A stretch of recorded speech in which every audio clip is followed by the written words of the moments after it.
Hi students, நம்ம இன்னைக்கு chapter 5 admission of partner exercise sum number 6 பார்க்க போறோம். First question read பண்ணிடுறேன். Sasi Shankar are partners sharing profits and losses in the ratio of 5:3.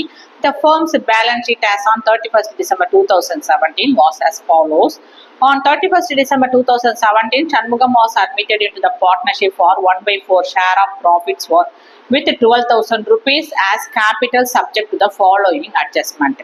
Furniture is to be revaluated at 5,000 rupees and building is to be revaluated 50,000 rupees and provision for doubtful debts is to be increased 5,500 rupees and unrecorded investment 6,000 rupees is to be brought into account.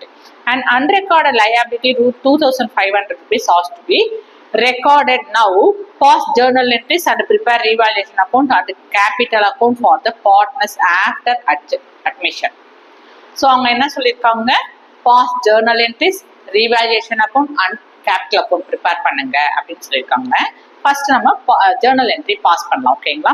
On 1st December இப்போ Sasi and Shankar ரெண்டு பேருமே partners, old partners. எப்படி அவங்க profit and losses share பண்ணிட்டாங்க, 5:3 ரேஷியோல share பண்ணிக்கிட்டாங்க. அடுத்தது balance sheet prepare பண்றாங்க. அன்னைக்கு டேட்டுக்கே 31st December 2017 தான் பேலன்ஸ் ஷீட் ப்ரிப்பேர் பண்றாங்க. அன்னைக்கு டேட்டுக்கே 31st December 2017 சண்முகம் நியூ பார்ட்னரை அட்மிட் பண்றாங்க பார்ட்னர்ஷிப் ஃபார்முக்கு. அப்ப அட்மிட் பண்ணும்போது சண்முகம் எவ்வளவு கேபிட்டல் கொண்டு வராரு, 12,000 rupees capital. 1/4 profit sharing ratio பிரகாரம் 12,000 rupees அவர் என்ன பண்றாரு, கேபிட்டல் பிசினஸ்க்கு கொண்டு வராரு. இப்ப கவனிச்சீங்கன்னாக்க கேபிட்டல் சண்முகம் கேஷ் கொண்டு வராரு கேபிட்டல்ன்ற பேர்ல. இப்போ கேஷ் பிசினஸ்க்குள்ள வருது. கேஷ் பிசினஸ்க்குள்ள வந்ததுனாக்கா என்னது, cash is the receiver. Okay, so debit the receiver. என்ன format, debit the receiver. So cash accounted are 12,000 rupees. Who is the giver? Shanmugam is the giver. So credit the giver. Format என்ன, debit the receiver, cash the receiver. Cash business குள்ள வருது. ஓகேங்களா? So cash is the receiver. என்ன பண்ணுவோம், debit the receiver 12,000 rupees enter பண்ணிட்டோம். யார் cash யார் கொண்டு வராங்க, to whom bring the cash, Shanmugam. Okay, so Shanmugam is the giver. யார் கொடுக்குறாங்க, சண்முகம் தான் கொடுக்குறாரு. எந்த பேர்ல, கேபிட்டல்ன்ற பேர்ல, முதல்ன்ற பேர்ல சண்முகம் கொடுக்குறாரு. So credit the giver, 12,000 rupees credit பண்ணிட்டோம். Shanmugam capital account is to be credited. புரியுதுங்களா? அடுத்தது provision for doubtful debts is to be increased 5,500 rupees.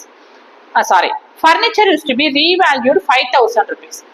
Already நம்ம கிட்ட ஃபர்னிச்சர் 6,000 rupees அசெட்ல கொடுத்துருக்காங்க பேலன்ஸ் ஷீட்ல. இப்போ ஃபர்னிச்சரை ரீவேல்யூட் பண்ணிருக்காங்க. பண்ணும்போது என்ன தெரியுது, 5,000 rupees தெரியுது. அன்னைக்கு கரண்ட் மார்க்கெட்டுக்கு என்ன பண்ணிருக்காங்க, ஃபர்னிச்சரை ரீவேல்யூட் பண்ணும்போது அன்னைக்கு கரண்ட் மார்க்கெட்டுக்கு 5,000 rupees தான் போகுது. ஆனா பேலன்ஸ் ஷீட்ல எவ்வளவு காட்டுது, 6,000 rupees. அப்போ ஃபர்னிச்சர் அக்கௌண்ட் என்ன ஆயிருக்கு, டிக்ரீஸ் ஆயிருக்கு. அப்போ ஃபர்னிச்சர் அக்கௌண்ட் எந்த அக்கௌண்ட்டை சேர்ந்தது, அசட் அக்கௌண்ட்டை சேர்ந்தது.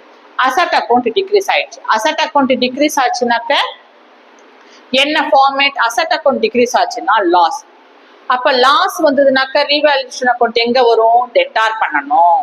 புரியுதுங்களா? அப்போ ரீவேல்யூஷன் அக்கௌண்ட் டெட்டார் 1,000 rupees. எந்த அக்கௌண்ட் கிரெடிட் பண்ணணும், ரெஸ்பெக்டிவ் அசட் அக்கௌண்ட் கிரெடிட் பண்ணணும். எந்த account, respective account, furniture account. So furniture account அந்த டிஃபரன்ஸ் வேல்யூ தான் நம்ம எழுதணும். ஓகேங்களா? 1,000 rupees என்டர் பண்ணிட்டோம். ஓகேங்களா? அடுத்தது building is to be revalued 50,000 rupees. பில்டிங்கை ரீவேல்யூட் பண்ணிருக்காங்க 50,000 rupees. அசட்ல என்ன காட்டுது, பில்டிங் 34,000 rupees காட்டுது.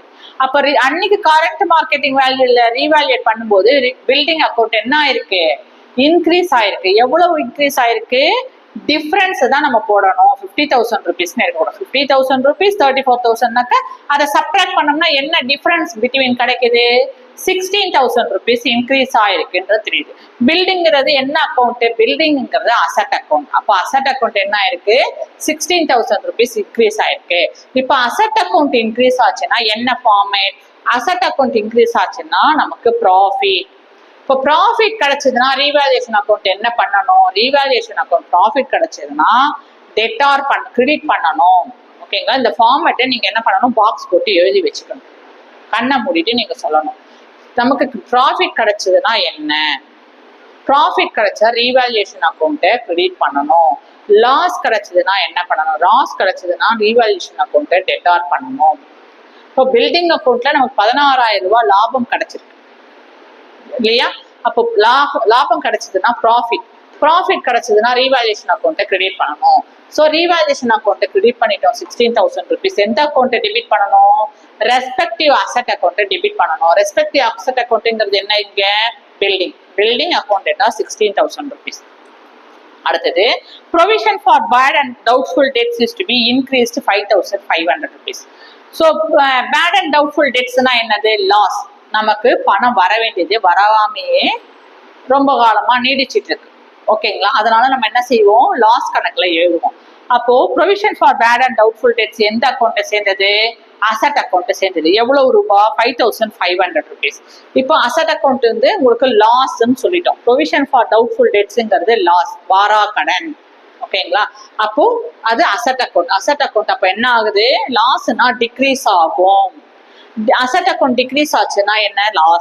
லாஸ் ஏற்பட்டா ரீவேல்யூஷன் அக்கௌண்ட்டை எங்க எழுதணும்? ரீவேல்யூஷன் அக்கௌண்ட்டை டெபிட் பண்ணணும். அப்போ ரீவேல்யூஷன் அக்கௌண்ட் என்ன பண்ணிட்டோம்? டெபிட் பண்ணிட்டோம் 2,500 rupees டெட்டார். எந்த அக்கௌண்ட் கிரெடிட் பண்ணணும்? Concern account asset account credit பண்ணணும். கன்சர்ன் அசட் அக்கௌண்ட் எது? Provision for doubtful debts 2,500 rupees என்ன பண்ணிட்டோம்? கிரெடிட் பண்ணிட்டோம். அடுத்தது and unrecorded investment of 6,000 rupees is to be brought into account. Sasi and Shankar ரெண்டு பேரும் என்ன செய்யறாங்க? இன்வெஸ்ட் பண்ணிருக்காங்க. 6,000 rupees இன்வெஸ்ட் பண்ணிருக்காங்க. ஓகேங்களா? ஆனா இன்வெஸ்ட் பண்ணிட்டு உடனே அவங்க என்ன பண்ணல? அக்கௌண்ட் புக்ல ரெக்கார்ட் பண்ணறதுக்கு மறந்துட்டாங்க. லேட்டரா தான் அவங்களுக்கு தெரிய வருது, நம்ம 6,000 rupees எங்க குறையுதுன்னு பார்க்கும்போது, ஆமா நம்ம அங்க இன்வெஸ்ட் பண்ணோம்ல. அப்புறம் நினைவு வந்த உடனே என்ன செய்யறாங்க? அக்கௌண்ட் புக்ல 6,000 rupees இன்வெஸ்ட்மெண்ட் 6,000 rupees ரெக்கார்ட் பண்ணிட்டாங்க. இப்போ ரெக்கார்ட் பண்ண உடனே இன்வெஸ்ட்மெண்ட் எந்த அக்கௌண்ட்டை சேர்ந்தது? இன்வெஸ்ட்மெண்ட்ங்கிறது அசட் அக்கௌண்ட் சேர்ந்தது. இப்போ அசட் அக்கௌண்ட்ல இன்வெஸ்ட்மெண்ட் 6,000 rupees இன்க்ரீஸ் ஆயிருக்கா டிக்ரீஸ் ஆயிருக்கா? இன்வெஸ்ட்மெண்ட் அக்கௌண்ட் என்ன ஆயிருக்கு உங்களுக்கு? அசட் அக்கௌண்ட் இன்க்ரீஸ் ஆயிடுச்சு. இப்போ அசட் அக்கௌண்ட் இன்க்ரீஸ் ஆச்சுன்னா என்ன கணக்கு? ப்ராஃபிட், லாபம். இப்போ ப்ராஃபிட் கிடைச்சதுன்னா ரீவேல்யூஷன் அக்கௌண்ட் என்ன செய்யணும்? கிரெடிட் பண்ணணும். ஓகேங்களா? அப்ப ரீவேல்யூஷன் அக்கௌண்ட் என்ன செஞ்சிட்டோம்? கிரெடிட் பண்ணிட்டோம். To revaluation account 6,000 rupees credit பண்ணோமா? என்ன அக்கௌண்ட் டெபிட் பண்ணணும்? ரெஸ்பெக்டிவ் அசட் அக்கௌண்ட்டை டெபிட் பண்ணணும். எந்த அக்கௌண்ட் அது? Unrecorded investment account debtor. Debit பண்ணிட்டோமா 6,000. அடுத்தது and unrecorded liability 2,500 has to be recorded now. liability அக்கௌண்ட்னா என்னன்னு சொல்லிருக்கோம் உங்களுக்கு? நீங்க பணம் கொடுக்கணும். you have to make payment to your customer, your supplier. ஓகேங்களா? நீங்க உங்களுக்கு ஒரு சப்ளையர் கடன் கொடுத்துருக்காரு, நீங்க என்ன கொடுக்கணும்? பணம் கொடுக்கணும். உங்களுக்கு செலவு. ஓகேங்களா? அன்ரெக்கார்டட் நீங்க கொடுத்துட்டீங்க 2,500 ரூபாய் என்ன கொடுத்துட்டீங்க? பணம். அசட்னா உங்களுக்கு வரவு, இன்கம். லயபிலிட்டினா உங்களுக்கு செலவு, நீங்க பணம் கொடுக்கணும்னு சொல்லியிருக்கேன். ஓகேங்களா? அப்போ நீங்க என்ன பண்ணிட்டீங்க? 2,500 ரூபாய் கொடுத்துட்டீங்க. ஆனா என்ன பண்ணிட்டீங்க? நீங்க என்ட்ரி போடுறதுக்கு அக்கௌண்ட் புக்ல என்ட்ரி பண்றதுக்கு மறந்துட்டீங்க. லேட்டரா உங்களுக்கு தெரிய வருது அந்த அன்ரெக்கார்டட் லயபிலிட்டியை இப்ப என்ன பண்ணிட்டீங்க? ரெக்கார்ட் பண்ணிட்டீங்க. எவ்வளவு? 2,500 ரூபாய்.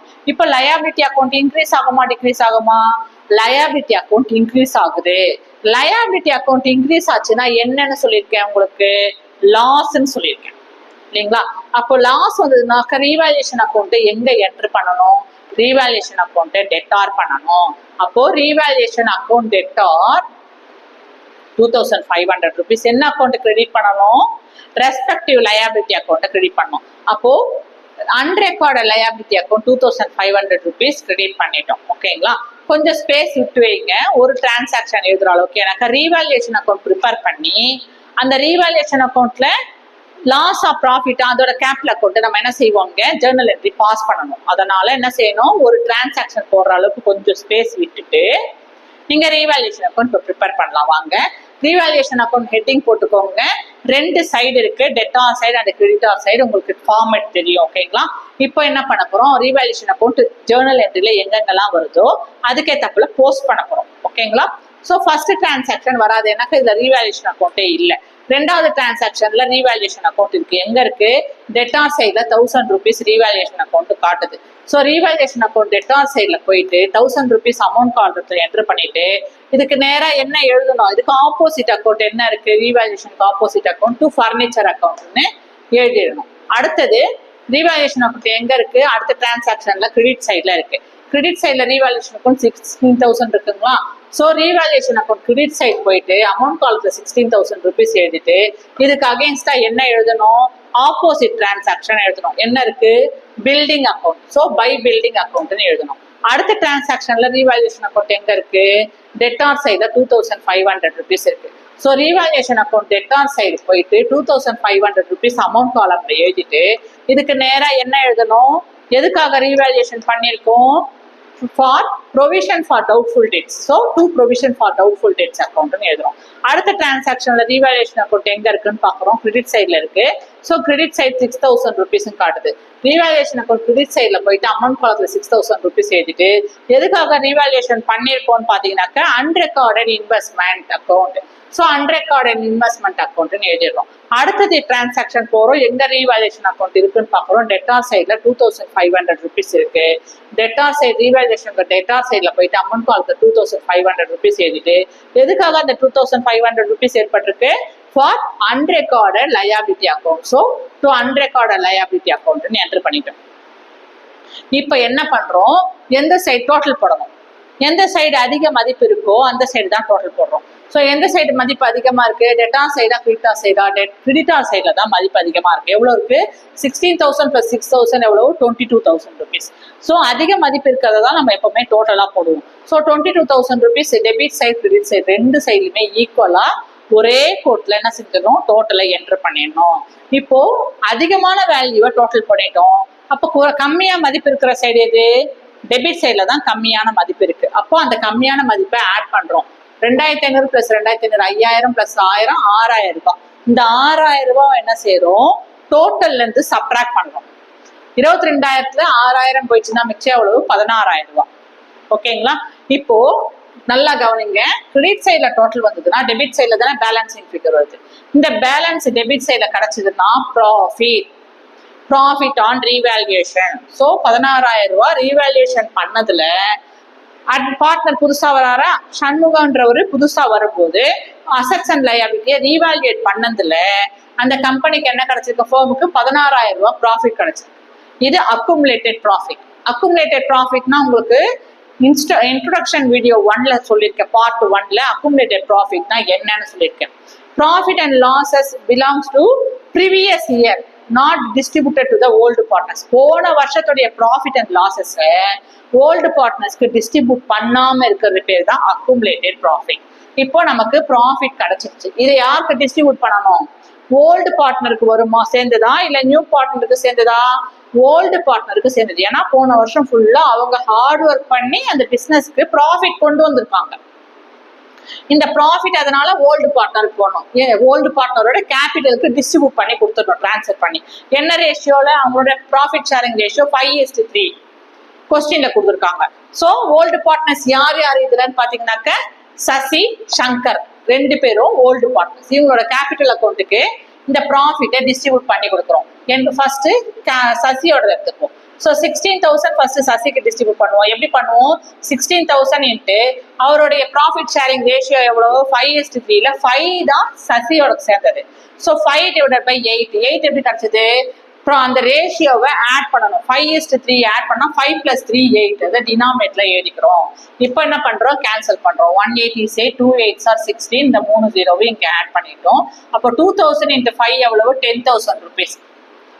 சசியோட கேபிட்டலுக்கு என்ன பண்ணிட்டோம்? டிரான்ஸ்ஃபர் பண்ணிட்டோம் ப்ராஃபிட்டை. இப்போ சங்கருக்கு டிரான்ஸ்ஃபர் பண்ண போறோம். 16,000 rupees.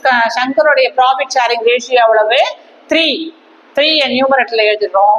Some of the ratio 8 டினாமினேட்டர்ல எழுதுறோம். 180 say 2 8s are 16. 3 0வை இங்க ஆட் பண்ணிட்டோம். 2,000 × 3 எவ்வளவு? 6,000 ருபீஸ். சண்முகமோட கேபிட்டல் சங்கர் கேபிட்டலுக்கு என்ன பண்ணிட்டோம்? டிரான்ஸ்ஃபர் பண்ணிட்டோம். இப்போ என்ன பண்ணணும்? இந்த ரீவேல்யூஷன் அக்கௌண்ட்டுக்கு ஒரு ஜேர்னல் என்ட்ரி பாஸ் பண்ணணும். எப்படி பாஸ் பண்ணுவீங்க? ரீவேல்யூஷன் அக்கௌண்ட் டெபிட்ல கிடைச்சதுன்னா ப்ராஃபிட்.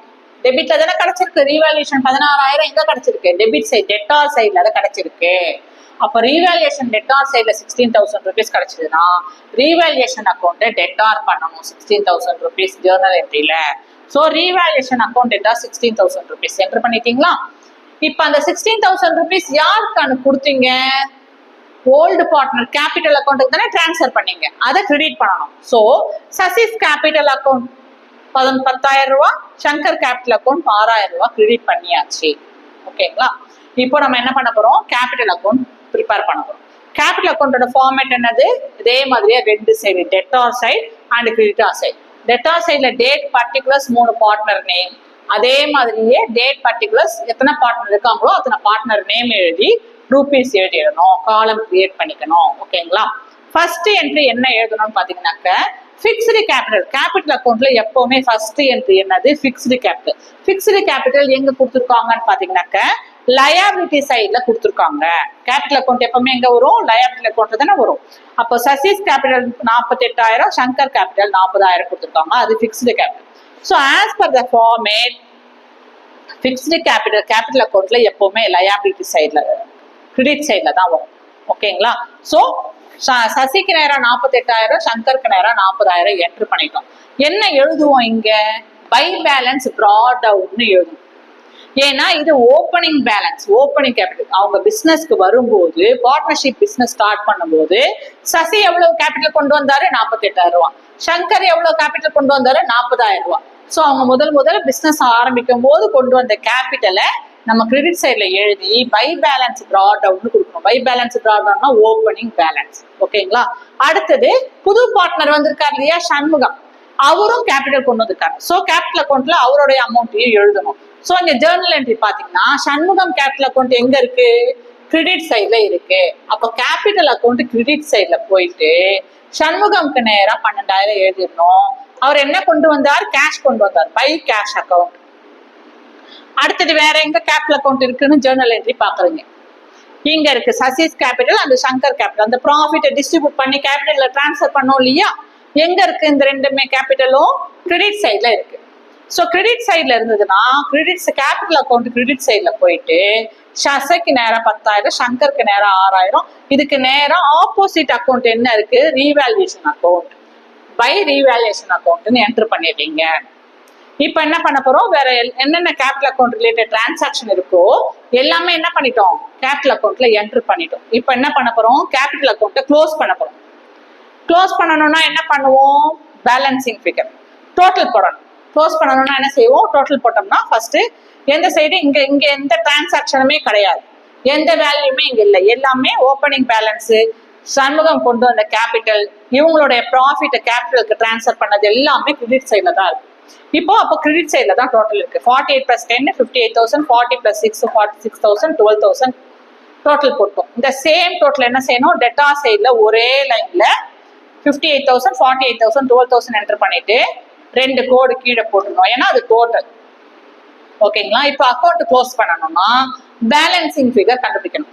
எங்க பேலன்சிங் ஃபிகர் கண்டுபிடிப்போம், எந்த சைடு கம்மியா இருக்கோ அந்த சைடு தான் பேலன்சிங் ஃபிகர் போடுவோம் இல்லையா. அப்போ எந்த சைடு கம்மியா இருக்கு, டெபிட் சைட்ல, ஏன்னா டெபிட் சைட்ல ஒரு வேல்யூமே இல்லை. அப்போ டோட்டல்ல என்ன இருக்கோ அதே அமௌண்ட்டை இங்க எழுதிடுறோம். 58,000 46,000 12,000 என்டர் பண்ணிட்டோமா. ஸோ இதுக்கு என்ன செய்யறோம், இதுக்கு நேரம் நம்ம இங்க எழுதுறோம், to balance carry down. To balance carry டவுன்னா என்ன அர்த்தம், க்ளோசிங் பேலன்ஸ். பிபார்டினா ஓப்பனிங் பேலன்ஸ் இல்லைங்களா. அப்போ க்ளோஸ் பண்ணோம்னாக்க க்ளோசிங் பேலன்ஸ், சி பார்டினா பை டூ பேலன்ஸ் கேரி டவுன்னா க்ளோசிங் பேலன்ஸ். க்ளோஸ் பண்ணிட்டு இது ஆப்போசிட் என்ன பண்றோம், இந்த 58,000 48,000 12,000 இதுக்கு ஆப்போசிட்டா என்ன இருக்கு, கிரெடிட் சைடு ஆப்போசிட்ல டோட்டல் கீழே திருப்பி என்டர் பண்றோம். என்டர் பண்ணிட்டு இதுக்கு நேரம் என்ன எழுதுறோம், பை பேலன்ஸ் பிராட் டவுன். ஏன் பை பேலன்ஸ் பிராட் டவுன் எதுனா, இது நெக்ஸ்ட் அக்கௌண்டிங் பீரியடோட ஓப்பனிங் பேலன்ஸ். இது கரண்ட் அக்கௌண்டிங், இந்த பேலன்ஸ் பிராட் டவுனுக்கும் இந்த பேலன்ஸ் பிராட் டவுனுக்கு என்ன டிஃபரன்ஸ் பாத்தீங்கன்னா, இது கரண்ட் அக்கௌண்டிங் பீரியடோடைய ஓப்பனிங் பேலன்ஸ் இது, புரியுதுங்களா. அடுத்தது கேபிட்டல் அக்கௌண்ட்டை க்ளோஸ் பண்ணிட்டு க்ளோசிங் பேலன்ஸ் போட்டுட்டு இது அடுத்தது நெக்ஸ்ட் அக்கௌண்டிங் பீரியடோட ஓப்பனிங் பேலன்ஸ் இது, புரிஞ்சுதுங்களா. ஸோ நம்ம என்னென்ன பண்ணிட்டோம், ஜேர்னல் என்ட்ரி பாஸ் பண்ணிட்டோம், ரீவேல்யூஷன் அக்கௌண்ட் ப்ரிப்பேர் பண்ணிட்டோம், கேபிட்டல் அக்கௌண்ட் ப்ரிப்பேர் பண்ணிட்டோம். ஏதாவது டவுட் இருந்ததுன்னா கமெண்ட் பண்ணுங்க, மறக்காம சப்ஸ்கிரைப் பண்ணுங்க. தேங்க்யூ.